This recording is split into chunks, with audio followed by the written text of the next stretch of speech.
नमस्कार बंधुरा welcome to cooking with इच्छे। आज आमी आपनादेर साथे एकटा माटनेर रेसिपि शेयर करब जा शुधु देखतेई सुंदर नय खेतेও दुर्दान्त और यथेष्ट स्वास्थ्यगुणे भरा। सेजन्य आमी दुटो बड़ो साइजेर पेঁয়াজ, बेश खानिकटा रसुन, आदा, काँचा लंका कयेकटा, टमेटो, धने पातार डाटी और निয়েছি बड़ो साइजेर एकटा बीटेर कुचि। एटा आपनारा अतिथिकेও सार्व करते पारबेन, अतिथि एलेও किन्तु खूब टेस्टी এই রেসিপিটা আপনারা সহজেই বানিয়ে ফেলতে পারবেন। তার সাথে গরম মশলা নিয়েছি, গোটা গরম মশলা, লবঙ্গ, এলাচ, দারুচিনি আর তার সাথে গোটা জিরে। এই সব কিছু একসাথে একটা পেস্ট বানিয়ে নেব। এদিকে কড়াইয়ের মধ্যে সাদা তেল আমি গরম করে নিয়েছি বেশ খানিকটা, তার সাথে দিয়ে দিচ্ছি 1 চামচ পরিমাণ ঘি। এখন এর মধ্যে দিয়ে দেব দুটো তেজপাতা আর গোটা গরম মশলার মধ্যে এখানে আমি দিয়ে দিচ্ছি অল্প একটু দারুচিনি, লবঙ্গ, छोटो एलाच, कयेकटा गोलमरिच और अल्प एकटू गोटा जिरे। एखन पेঁয়াজগুলোকে प्रथमे आमी अल्प देव, जेगुलो आमी पेस्ट करेছিলাম तार मध्य अल्प पेঁয়াজকে बाँचिয়ে রেখেছিলাম সেগুলোকে আমি এরকম लाल लाल করে ভেজে নেব। তারপর আমরা দিয়ে দেব আমাদের রেডি করে রাখা মাটনটা রেডি করা মানে শুধু ধুয়ে নিয়েছি আমি, আর কিন্তু মাটনটা কিছুই করিনি। এখন এর মধ্যে নুন টুন কিছুই দেওয়া নেই, মাটনটাকে অল্প একটু ভালো করে কষিয়ে নেব। যখন দেখবেন যে মাটনটার এইরকম কালারটা হয়ে গেছে তখন বুঝবেন যে মাটনটা আপনাদের খুব সুন্দরভাবে ভাজা হয়ে গেছে। তারপর আমরা যে পেস্টটা রেডি করেছিলাম সেই পেস্টটা এর মধ্যে দিয়ে দেব। এই স্পাইসি মাটনটা আমাদের এই শীতকালের মরশুমে যে কোনো অকেশনে আপনি অতিথি এলে বা যে কোনো সানডেতে বা যখন একটু স্পাইসি পরোটা, লুচি, রুটি এইসব খেতে ইচ্ছে করবে বা ফ্রাইড রাইস সেই কিছুর সাথেই আপনি সার্ভ করতে পারবেন। এখন এই পেস্টটা দিয়ে আমরা কম আঁচে এটাকে ধীরে ধীরে কষাতে থাকব। যত কম আঁচে এটাকে কষাতে থাকবেন ততই এর স্বাদ বেড়ে যাবে। আর বিটটা দেওয়ার কারণে এর কালারটা লাস্টে আপনি দেখবেন এতটা সুন্দর হবে। এখন আমি কয়েকটা গুঁড়ো মশলা দিয়ে দিচ্ছি, দেব জিরের গুঁড়ো, ধনের গুঁড়ো, এইগুলো আমি বড় চামচের 1 চামচ করে এখানে অ্যাড করেছি।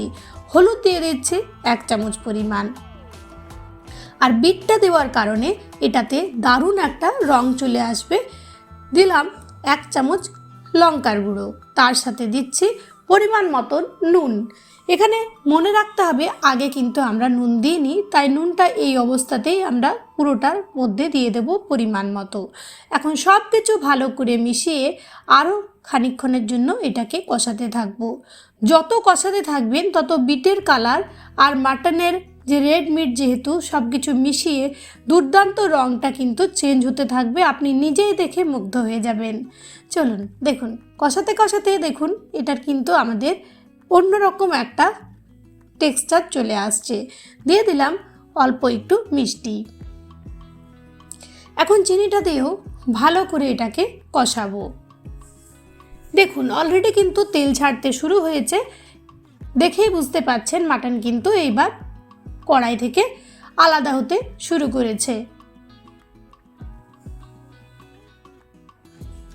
আর দেখুন কি সুন্দর দেখতে লাগছে। এই রেসিপিটা বাচ্চাদেরকে দিলে বাচ্চারাও কিন্তু ভীষণ ভালোবেসে খাবে।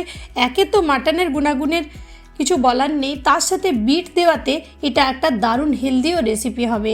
যদি আপনি হেলদি করে বানাচ্ছেন তাহলে তেল আর ঘিটার পরিমাণটা কমিয়ে দেবেন। আর ঘি দিয়েছি তাই এখানে এটার কিন্তু স্বাদটা আরও সুন্দর হবে। দেখুন খানিকক্ষণ কষিয়ে নেওয়ার পর এর রঙটা দেখুন।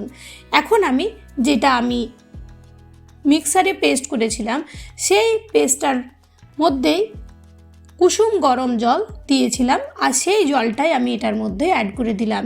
চাইলে আপনারা এই পর্যায়ে এটাকে কুকারে ট্রান্সফার করে নিতে পারেন, কিন্তু আমার কষানোতেই মোটামুটি আধ ঘন্টার উপর হয়ে গেছিলো, তাই আমি এটাকে কড়াইয়ে বানাচ্ছি।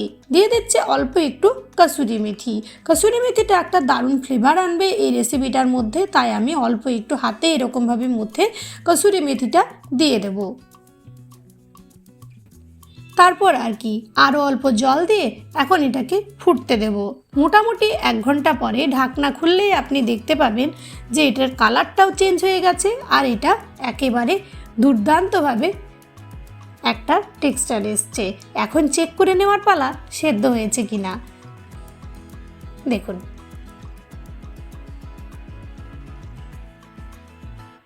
কি সুন্দরভাবে কত সহজে একটা রেসিপি আমাদের রেডি হয়ে গেল। দিয়ে দিচ্ছি আরও কয়েকটা কাঁচা লঙ্কা, পরিমাণ মতন আপনি যেমন চাইবেন সেরকমভাবে দেবেন। অল্প একটু কড়াইশুঁটিও এর মধ্যে আমি অ্যাড করে দিলাম। এতে কি হবে, টেস্টটা আরও বাড়বে আর স্বাস্থ্যগুণটাও অনেক গুণ বেড়ে যাবে। আর কড়াইশুঁটিটার যেহেতু সেদ্ধ হতে সময় লাগে না, তাই এটাকে 5 মিনিট মোটামুটি ঢেকে রাখবো। তার সাথেই দিলাম অল্প একটু ধনে পাতার কুচি। ব্যাস, দুর্দান্ত স্বাদে একটা রেসিপি আমাদের কিন্তু আজকে রেডি হয়ে গেল। অল্প একটু গরম মশলার গুঁড়ো আমি এখানে অ্যাড করে দিলাম। আশা রাখি এই রেসিপি আপনাদের ভালো লেগেছে আর আপনারা অবশ্যই শীতকালে এই রেসিপি একদিন অবশ্যই বানিয়ে দেখবেন। খেতে কিন্তু দারুণ হয়, বাড়ির সকলে মিলে জমিয়ে খান। তার সাথে যদি অতিথি আসে সেদিনও আপনি কিন্তু এই রেসিপিটা অবশ্যই সার্ভ করতে পারবেন। যে কোনো দিন, যে কোনো সানডে বা যে কোনো অকেশনে অবশ্যই সার্ভ করুন। আশা রাখি রেসিপি ভালো লেগেছে। ভালো লাগলে লাইক শেয়ার করবেন, কমেন্ট করে জানাবেন যে রেসিপিটা কেমন লাগলো। আর চ্যানেলের প্রথম দর্শক বন্ধু হলে প্লিজ ফুল ভিডিওটাকে ওয়াচ করে চ্যানেলটাকে সাবস্ক্রাইব করে পাশে থাকা বেল বাটনটা অবশ্যই অলে সেট করে দেবেন। এখন চলুন এটাকে সার্ভ করব। এরকম গরম ভাতের সাথে, লুচির সাথে, পরোটার সাথে, ফ্রাইড রাইস, যে কোনো কিছুর সাথে এই রেসিপি সার্ভ করুন। দেখুন, একবার খেলে বারবার খেতে ইচ্ছে করবে। আর দেখুন বন্ধুরা, কি সুন্দর রঙটা এসছে, একেবারে বিয়ে বাড়ি বা অনুষ্ঠান বাড়ির মতন কিন্তু রঙটা দেখতে লাগছে। দেখেই নিশ্চয়ই বুঝতে পারছেন বিটের জন্য একটা দুর্দান্ত কালার এসছে। আমি এতে কিন্তু কোনো রকম লিকার চা বা কাশ্মীরি মির্চ কিছুই দিইনি, কিন্তু কি সুন্দর কালারটা এসছে দেখুন। স্বাস্থ্যগুণে ভরা এই রেসিপি আপনার ভালো লাগলে অবশ্যই কিন্তু আমাকে কমেন্টে জানাতে ভুলবেন না।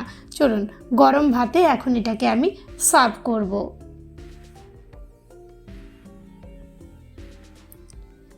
রেসিপিটা যদি ভালো লেগেছে প্লিজ আমার সাথেই থাকবেন, নোটিফিকেশান বাটনটা অবশ্যই অলে সেট করে রাখবেন।